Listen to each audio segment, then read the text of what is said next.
college football upsets? Welcome to Ground Zero.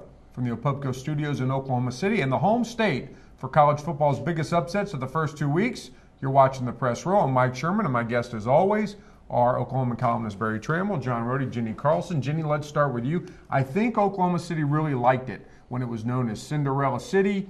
You know, college basketball, NCAA tournament comes here, and down at Valparaiso, Bucknell make their legends, taking down big giants in the NCAA tournament. But this is not quite what college football fans had in mind, is it? It's all good and fine when it's somebody else getting upset, but when it's your team, it doesn't feel so good. Yeah, I don't think this is what most people in the state were expecting out of the first 2 weeks. You know, it's feasible that both schools might have thought, you know, there'll be a loss in the loss column before the first week's out, but I think a lot of people expected that would be OSU and Georgia with that tough opener that OSU had. When they came through that, then to lose to Houston, huge shocker there. And then obviously the BYU loss. Nobody was really expecting that when season started. So it has been a tumultuous couple of weeks. I think it's been fun because it's added storylines, but I know for fans it hasn't been much fun. You know, maybe the pain will be lessened as the season progresses, Barry, because both these teams are really good. BYU is good, Houston is good. Both have a schedule that they could easily win double-digit games this year. Well, a couple of big important games coming up for those teams. BYU hosts Florida State Saturday night. If BYU wins that one, Cougars could go all the way, be ranked second, third, fourth somewhere come December. And Houston hosts Texas Tech a week from Saturday, which will be a very interesting game. I think Houston can get Tech in Houston. If they do, they could run the table and be knocking on the door of the top 10. So you're saying as we go along, these might not look as much like upsets anymore, but then now comes Tulsa.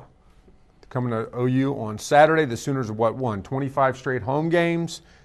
What's the chances of continuing this upset theme, Barry? Oh, small, but possible. Without Sam Bradford, Oklahoma's vulnerable. I think everybody can agree to that. So, Tulsa's won on Owen Field before. So, they played tough on Owen Field before against really good OU teams. So, I think Tulsa has a chance. They got a nice quarterback. G.J. Kinney looks like he's a playmaker, and they got it going pretty good. So, we don't know anything about Oklahoma yet because of they've played Brigham Young and had a scrimmage. So, we don't really know anything about this team yet. And remember, too, Tulsa came to Norman a couple years ago when OU had a guy named Adrian Peterson. It took all he had to get Oklahoma over the hump that day.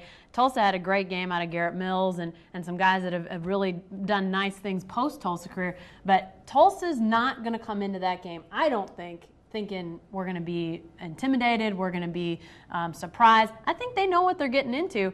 I agree with Barrett. I don't think it's a huge chance that Tulsa beats OU, but I think there's a chance. And when you don't have your starting quarterback out there, that can be where it turns. And now I think you look at the lines, the defensive line. Gerald McCoy is just a madman, and he's having a great year. And it's only 2 games old, but I think that's where the difference will be. I think Tulsa's certainly going to. They return tickets. That surprised me. Yeah, me too. Yeah, and. So I thought, 25,000 OU fans would go up there, but less than 5,000 would come down to Norman. So, yeah, I think it'll be a close game, too. Well, the saying has always been that a lot of Tulsa fans already have season tickets to OU games, so they didn't need the extras. Anyway, but looking at this OU-Tulsa matchup, say Tulsa would pull the upset. How would that rank when compared with the other upsets of this college football season involving Oklahoma? Would that go to the top of the pile or somewhere in the middle? Jenny?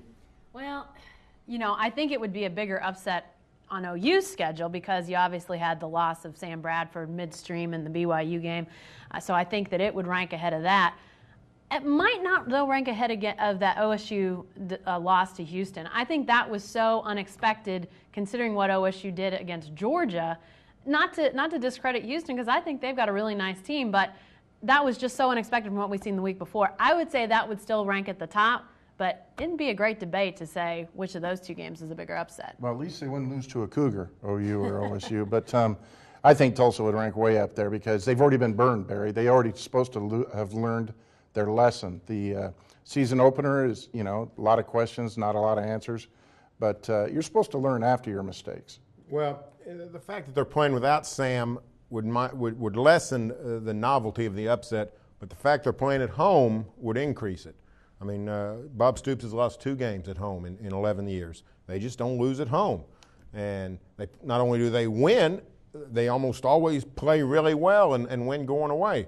So I think it would rank as a pretty big upset just because it's at Owen Field. I just want to, just for the record, I want to make sure, does this rank as one of your 7 losable games? I didn't have Tulsa among the 7. I think we need to add to it. I think Make it 8. I think they are now. I think you have to say they have 8 losable games, and we'll have to see about Baylor and Landry Jones, see how they do. That's all now for the Press Row, but you can stay with the best coverage team anywhere, every day at News OK and every morning in the Oklahoman.